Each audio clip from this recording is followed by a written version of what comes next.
Nous abordons le dernier sujet, c'est le Togo. Si on ne fait pas attention, l'adversaire va profiter des marches pour créer des situations. L'adversaire tremble devant la feuille de route de la CEDEAO et si on lui donne les moyens, il va créer des situations pour refuser d'appliquer cette feuille de route. Ces propos sont de Ouro Dikpa Tchatipi, conseiller du PNP, le Parti national panafricain, qui n'est pas dans la logique des manifestations de rue, qui semble plutôt faire pointer au jour au niveau de la coalition D14. Alors, pour le PNP, ces nouvelles manifestations de rue seraient contre-productives. Vivien Tomi, est-ce que vous partagez d'abord les craintes du PNP? Non, je crois qu'aujourd'hui, avec la popularité du PNP, il faut faire attention quand tu fais tes analyses, pour qu'on ne t'attaque pas, qu'on ne te traite pas de tous les mots. Mais pour être franc et dire la vérité, comme j'ai l'habitude de dire ce que je pense que le PNP s'est un peu moqué de certains Togolais. Je suis désolé. Je ne suis pas contre le PNP, je suis contre personne d'ailleurs. Mais c'est le même parti qui nous a dit, vous, les anciens leaders de l'opposition, vous avez failli, maintenant il faut une méthode forte, il faut la révolution, il faut aller tout droit. Et quand vous avez changé effectivement de stratégie et de méthode, il faut trouver les moyens au niveau interne de votre coalition pour convaincre tout le monde, pour que vous soyez sur les mêmes façons d'agir. Et on a comme l'impression qu'à l'approche des élections, il y a beaucoup de secrets qui sortent et puis on ne veut pas casser la coalition, mais en même temps, on veut montrer je suis le saint, je suis celui qui ne pense pas comme eux. Il faut qu'on se dise la vérité. C'est le PNP qui a dit qu'il ne faudra pas laisser le régime dormir, il faudra utiliser les moyens forts, il faudra faire les manifestations. Vous vous souvenez du 19 août? Ce n'est pas l'ANC ou les autres membres de la coalition qui avaient lancé le mouvement du 19 août. Maintenant, si après le PNP, nous sommes en politique, on peut toujours changer parce que la politique ne reste pas stable. Mais si vous changez, essayez... Quelqu'un avait dit qu'on peut faire une chose et son contraire à la fois. Ça, je n'y crois pas, mais on peut évoluer dans la manière de concevoir. Alors, en toute franchise, les marches, ça ne donne plus rien, parce que le PNP dit que la feuille de route fait trembler le régime. UNIR. Je ne pense pas. La feuille de route ne fait trembler personne. UNIR ne tremble pas devant la feuille de route. Moi, je pense que c'est une façon de parler à ces militants, de les mobiliser. Mais il va falloir que celui qui a amené tout le monde vers le bord de la mer pour prendre de l'air ou se défouler, qu'il puisse leur dire, attention, retournons au champ ou changeons de stratégie. Et ça devrait être une stratégie commune et non une action solitaire. Sinon, on va se poser la question de savoir, est-ce que le PNP a peur des manifestations? Aujourd'hui, en réalité, pour éviter d'être traité de parti djihadiste ou de parti extrémiste ou de violence, le PNP veut changer de fusil d'épaule et il devrait le faire avec ses autres amis de la coalition. Mais sans Fioclou, le PNP est dans une certaine, prudence depuis un moment. Ça se comprend? Oui, il faut dire que depuis la feuille de route, le président du PNP a fait une sortie pour dire que le PNP a gagné à 75%. Que c'est une bataille qui est gagnée, que le plus dur reste à venir.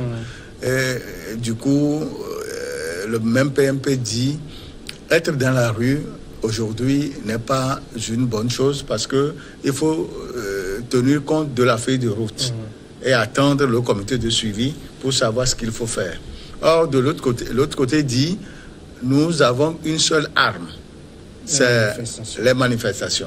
Comme depuis le 31 jusqu'à ce jour, il n'y a pas eu de rencontres et autres, sortons, mettons-nous encore dans la rue pour voir si nous pouvons avoir ce que nous devons avoir. Et malheureusement, tel n'a pas été le cas. Mais quand le PNP dit que ce serait des manifestations contre-productives, moi je pense qu'il a raison. Le PNP était le fer de lance des marches après l'appel du 21 août jusqu'à ce jour. Non, c'est le 19 que ça a commencé. Et c'est 2 jours après. Son message. Son message, c'est le 21, 2 jours après. Fabre et l'opposition traditionnelle avaient saisi son appel et ensemble, ils ont créé la coalition. Aujourd'hui, le même parti dit les manifestations, attendons, suivons ce qui va se passer après le comité de suivi et on verra. Ici, je peux saluer sa sagesse. C'est ce que je peux dire. Je rappelle, puisque vous avez évoqué le comité de suivi, j'ai eu l'information avant de rentrer en studio que le comité de suivi aura sa première réunion le 10 septembre prochain. Alors là, sur la réserve du PNP, le parti peut-être se dit, on l'avait déjà senti au moment où les autres annonçaient des meetings, je suis dans le collimateur du régime, je ne vais pas aller m'exposer pour qu'on crée des problèmes et me les mette sur le dos. Aujourd'hui, le parti dit, on a une feuille de route, ne donnons pas au régime le moyen ou les arguments de violer la feuille de route en se servant de nous. Vous savez, cette position du PNP doit être analysée sur plusieurs angles. D'abord, vous savez, le PNP a aujourd'hui une cote de popularité qu'il veut consolider et conserver. Et partant de là, aujourd'hui, après cette lutte, gagner c'est selon, parce que certains trouvent que rien n'est sorti, mais pour d'autres, la majorité, la quasi-majorité de la population togolaise trouve que c'est maintenant, après cette lutte qui a connu au moins 1 an de parcours, voilà ce qu'on a pu avoir comme gain. Même si les autres partis politiques, la feuille de route, et de son application adviendra dans un certain nombre de choses. Partant de là, aujourd'hui, le PNP est en train de faire des analyses, tenant compte donc de cette popularité qui consoliderait ou sortirait gagnant après donc le 20 décembre. Et le 20 décembre, c'est à quelques jours près. Cette question repose entièrement aussi la question selon laquelle, par le passé, les partis politiques, du moins de la coalition, n'ont pas été toujours sur la même longueur d'onde en ce qui concerne les manifestations qui, au fil des temps, ne donnent pas grand recette. Donc aujourd'hui, le PNP, à un moment donné, c'est vrai qu'au sein de la population, il y avait donc cette situation débutative, compte tenu du fait qu'on lui attribuait des noms d'Iadi et ses consorts, dont veut redorer son blason et conserver donc sa popularité qui lui est d'une manière ou d'une autre acquise, qui devait donc reconsolider après le 20 décembre prochain lors des législatives, puisque ces élections permettra de connaître un peu le poids politique de chacun. Donc, aujourd'hui, le PNP est dans un discours montrant clairement qu'il est respectueux vis-à-vis des institutions de la République. Parce que cette feuille de route-là était attendue par tous les Togolais d'ailleurs même. Et aujourd'hui que cette feuille de route-là est sortie, il veut montrer aux yeux du monde entier que voilà, il est respectueux de cette institution-là qui est la CEDEAO. Et partant de là, ces manifestations qui d'ailleurs même, lorsque nous prenons par le passé, l'ANC, qui était donc au devant de la scène, a beaucoup marché et d'ailleurs même a fait que le parti au pouvoir l'a contenu à un moment donné, compte tenu de ces manifestations qui d'ailleurs, je le rappelle, ne donnent plus grand recette. Donc aujourd'hui, retourner dans la rue pour gagner quoi ou réclamer quoi? Parce qu'aujourd'hui, lorsque vous suivez un peu la dernière sortie donc, du président de la commission de la CEDEAO qui disait que le 20 décembre ne serait pas une date qui... c'est impératif. Et que chacun devait aujourd'hui retourner. Moi, je pense qu'aujourd'hui, au lieu de rester dans les tergiversations de questions de date ou de report, je pense que c'est le moment de retourner carrément à la base et de pouvoir conscientiser donc la population. Ce n'est pas le moment de les divertir et donc de faire une certaine de solidarisation. Donc je pense qu'aujourd'hui, le PNP a une ligne donnée et qui veut respecter et consolider donc sa popularité. Vivier Tommy, il y a quelque chose qui est peut-être vrai, c'est que le PNP dit, on a fait tout ça, on a eu la feuille de route, nous sommes satisfaits à 75%, il reste l'application. Alors il dit, si on retourne dans la rue, le pouvoir va en profiter pour différer l'application et se concentrer sur ces manifestations et nous les imputer après, dire que c'est parce qu'ils troublent l'ordre que nous n'avons pas été capables de faire les réformes prescrites par la feuille de route. Vous savez, se retenir de faire des marches, c'est une bonne chose. Parce que après analyse, on voit que les marches ne font plus trembler, pour utiliser ce mot, les marches ne font plus trembler qui que ce soit. Vous vous souvenez des années du président Yadema, quand l'opposition veut organiser une marche, tout le monde, le service de renseignement, les forces de l'ordre, tout le monde, personne ne dort. Et c'est souvent de grandes manifestations, de grandes mobilisations. Même les débuts des 4 mois de marche avec la coalition, il y avait quand même une forte mobilisation. Et après, maintenant, la foule a commencé par diminuer, et puis après, pratiquement, ça ne donne rien. On ne peut pas continuer par utiliser les mêmes méthodes qui ne donnent même pas de fruits. Ça, c'est bien réfléchi. Mais c'est la façon dont on veut opérer le changement que moi je critique. C'est-à-dire que du moment où... cette façon. Oui, c'est le PNP qui a lancé l'appel pour regrouper les autres partis, pour faire la coalition. Donc, il faudra qu'au niveau interne à la coalition, que le PNP puisse les convaincre, que la coalition dise, bon, voilà, nous avons trouvé, après analyse, que ça ne sert à rien de continuer par faire des marches, mais la stratégie nouvelle, c'est celle-ci. Je rappelle qu'au niveau de la coalition, les partis qui sont là ont toujours clamé que chaque parti est libre de ses actions. Chaque parti est libre de ses actions, mais vous avez opté pour une solidarité d'action aussi sur certains points. Vous avez fait des revendications ensemble. Il y a eu des manifestations qui ont causé des morts. Il y a eu des morts et des blessés. Il y a eu des dégâts matériels. Il y a des gens qui ont gardé effectivement les blessures jusqu'à présent. Donc on ne peut pas d'un seul coup venir puis se dédouaner pour dire, bon écoutez, stop pour les marches et puis c'est fini. Et alors on devient un parti diplomatique, ainsi de suite, parce que on se dit... Oui, mais ça veut dire quoi? Que vous auriez aimé que le PNP continue dans la logique des marches? Les marches, vous savez très bien que je suis contre les marches qui ne donnent pas grand-chose. S'il doit y avoir marche, ça doit être bien organisé et que ça donne des fruits. Mais effectivement, qui a demandé aux autres partis de s'allier pour faire bloc et lutter et revendiquer en face du pouvoir? C'est le PNP. Il faudra que le PNP puisse convaincre effectivement ses alliés à changer de stratégie pour le bonheur du pays, parce que les marches, ça n'arrange pas. Dans le même ordre que Tommy, la coalition avait demandé à ses militants d'être dans la rue pour faire partie le président Faure Gnassingbé. Dans les semaines qui ont suivi, c'est le retour de la Constitution de 92. Pour cette demande, nous avons connu des morts, des blessés, des dégâts matériels et autres. Aujourd'hui, la feuille de route est arrivée. La CEDEAO a tranché et il faut l'application de ce qui est dit. Une coalition de 14 partis politiques et le pouvoir en place, il y a une grande différence. Nous avons 14 leaders différents avec leurs idées. Au cours des réunions, il se pourrait qu'il y ait des divergences. Par contre, au niveau du parti UNIR, c'est un seul parti. C'est ce qui est fait. Depuis cette date-là, depuis ce 31 à ce jour,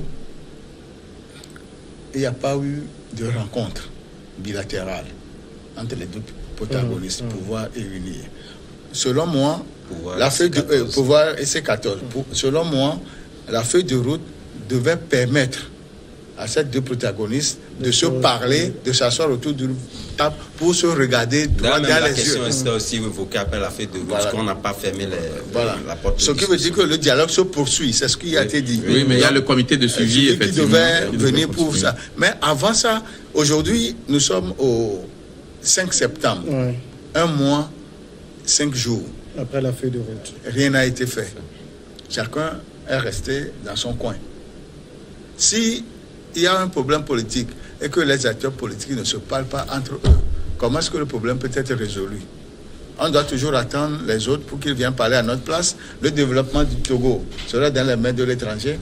Faure Gnassingbé a dit une fois, ce ne sont pas les étrangers qui viendront construire le Togo à notre place. Laissons les égoïsmes et autres pour penser au bien-être du peuple et au développement du pays. En somme, ça veut dire manifestation inutile. Manifestation, quoi, là, ce n'est pas ça qui nous arrange. Ce qui arrangera le peuple togolais, c'est le dialogue entre Togolais avec l'appui de la CEDEAO. Alors, il y a aussi peut-être une question qu'il faut se poser à Adama Diounou. Si on annonce les manifs, c'est pourquoi? C'est-à-dire, c'est encore pour faire pression sur le régime, pour faire pression sur la CEDEAO? Voilà, c'est là toute la question. Toute la question est là. Parce qu'aujourd'hui, on annonce les manifestants. Je pense que compte tenu de ces agitations qui se font autour de la CENI. Je pense que c'est sur cette question-là qui peut savoir. Mais on a l'impression, depuis que ce débat de la CENI s'est invité, qu'on a oublié les réformes et on se concentre sur la CENI. Non, ça a été toujours comme ça. Vous savez, lorsque vous prenez la stratégie de la C14 ou de la C14 depuis lors, je pense que lorsqu'une question, vous allez voir, lorsque la question était posée au niveau des réformes, lorsque nous avions entendu parler du retour à la Constitution de 1992, c'était la question même qui animait le débat, qui était donc le sujet phare qui les orientait dans la rue. Ils ont toujours fonctionné ainsi. Mais ce que moi j'allais dire, c'est vrai qu'il y a eu des discussions de coulisses pouvant amener les uns, parce que étant donné que la C14 se trouvait dans une logique donnée, il y a donc des sacrifices qu'il fallait faire. Il y a aussi des discussions de coulisses, je le dis, parce que lors des derniers meetings où le PNP n'avait pas trouvé de s'associer à ces manifestations-là, c'est tellement qu'il y a eu des discussions et qui n'ont pas eu écho favorable de l'autre camp à pouvoir surseoir ces meetings-là. Parce que la stratégie du PNP n'éteint pas donc des manifestations à répétition. Il prend du temps et lorsqu'il veut organiser une manifestation, ça a des effets. Non, la nouvelle stratégie alors. Donc, la nouvelle stratégie. Oui, la nouvelle stratégie. Donc, ça voudrait dire que quelque part, ce n'est pas qui n'a pas pu convaincre ses alliés. Il a quand même posé le problème. Le problème a été mal perçu au niveau donc du restant de la C14. Et par conséquent, il ne se trouvait pas opportun à pouvoir s'aligner à une quelconque manifestation. Mais écoutez, il y a aussi une chose, on peut aussi comprendre la déclaration du PNP comme un renvoi des membres de la C14 qui sont députés à l'Assemblée pour aller régler rapidement les questions de réforme. Au lieu de perdre le temps à des manifestations, allez vous mettre au travail, régler les questions. Vous savez, là, nous sommes effectivement dans une analyse politique et sur un domaine politique. Le PNP fait de la politique, comme les autres d'ailleurs. Donc, je rectifie quelque chose tout à l'heure. Contrairement à ce que le PNP dit, le pouvoir ne tremble pas devant la feuille de route. La feuille de route suivant le pouvoir est une solution à 50% à la crise. Lorsque nous avons eu l'analyse politique, ça voudrait dire quand même c'est une analyse politique. Lorsqu'il le dit, c'est qu'il a quand même des pistes qui le prouvent. Oui, bien sûr. Et le PNP dit 75% de satisfaction.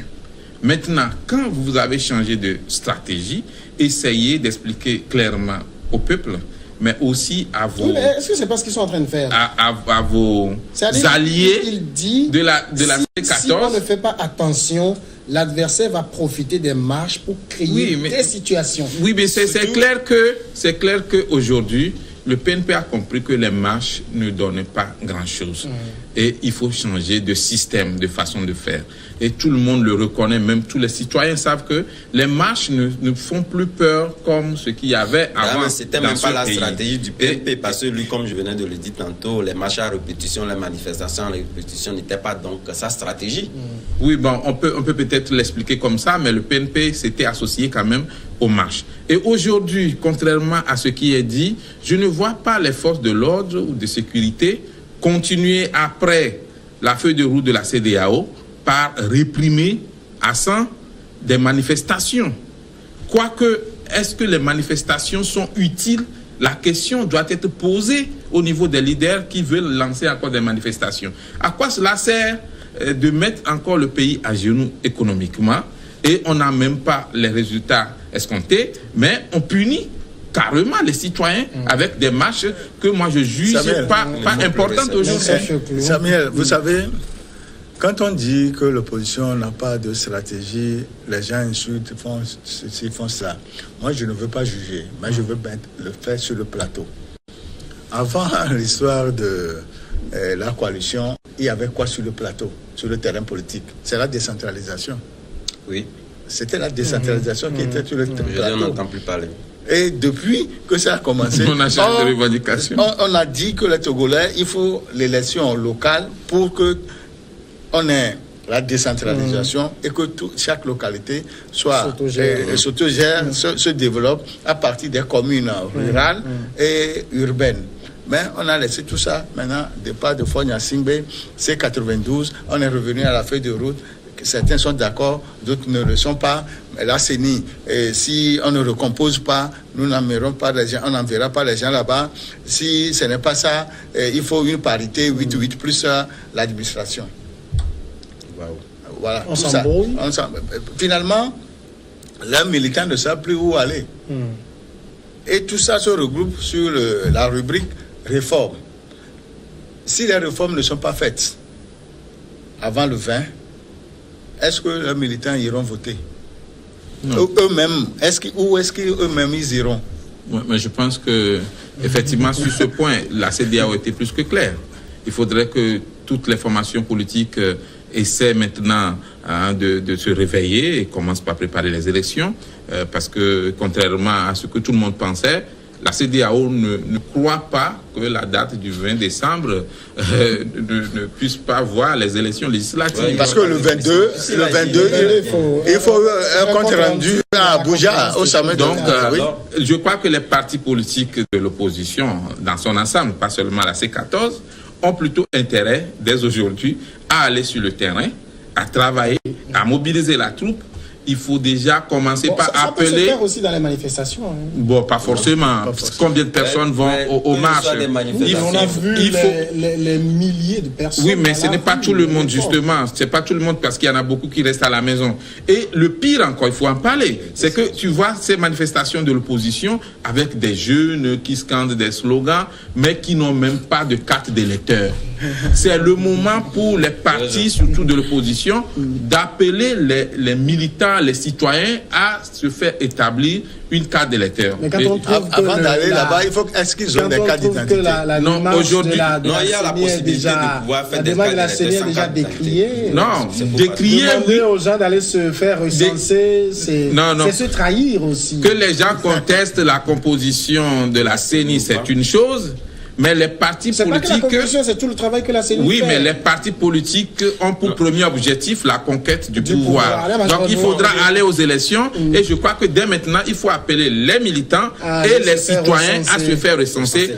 Trouver une solution pour la question de carte d'identité et avoir les cartes d'électeurs. Au vu des expériences passées, ce qu'on sait, c'est que aucune de ces formations politiques-là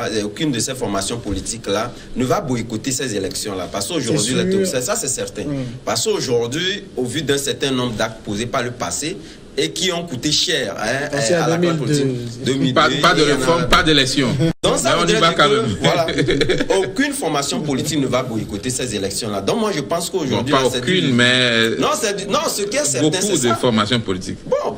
Parce qu'il y a des formations politiques qui ne travaillent même plus de toutes les façons, et qui n'iront pas aux élections. De toutes les façons, après 2002, il y a des formations politiques, du moins ceux qui sont les plus, disons, sur le terrain politique, l'ont clairement dit c'était une erreur.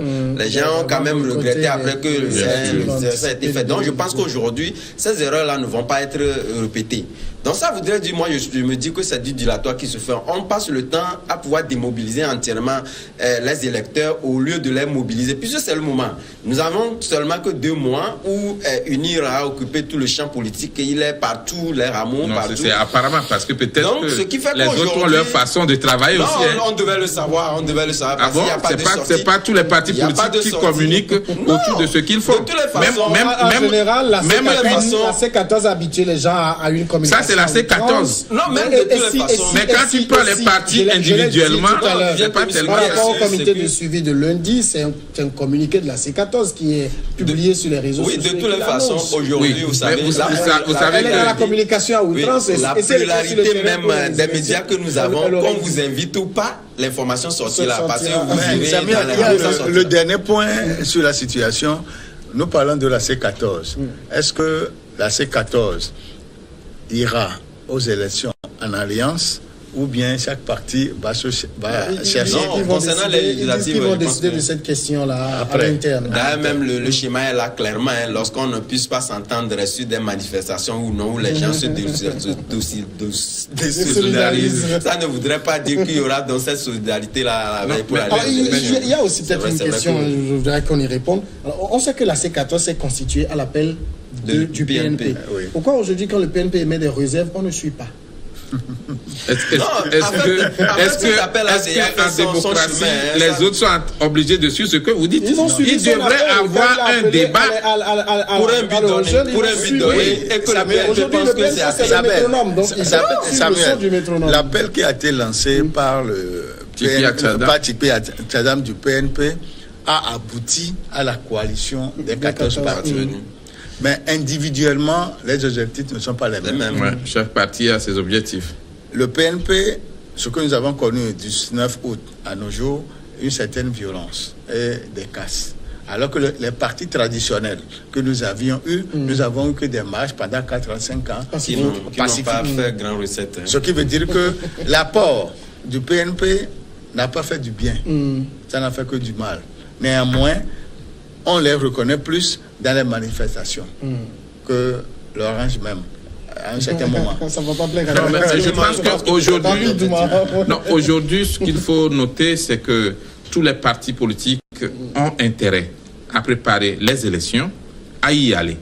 Parce que la meilleure façon de faire les réformes, c'est d'aller au Parlement, de voter, de discuter et de trouver des solutions. Et il vaut mieux qu'on prépare dès maintenant 2020 que d'attendre encore la veille de 2020 pour dire pas de réforme, pas d'élection, et après, on y va quand même. Par rapport à la CENI, qu'on ne se trompe pas, la CENI ne va pas arrêter ses travaux. Il vaut mieux se désillusionner. Il se réunit lundi, peut-être qu'il va demander à la CENI. Mais tu penses que les opérateurs de saisie qui ont été déjà recrutés, on va leur dire, allez, c'est à reprendre le matériel. Non, attention, il y a des choses qu'on ne peut plus reprendre. Mais tout ce qu'il faut faire maintenant, c'est que tous les partis politiques doivent appeler les militants et les citoyens à se faire recenser parce qu'il y aura un nouveau recensement électoral. D'accord, merci beaucoup Emmanuel Vivien Tomi. Merci à Messan Fioclo d'Anglenou et merci à Adama Adjono d'être passé dans cette émission. Merci à vous aussi de nous avoir suivis. À demain.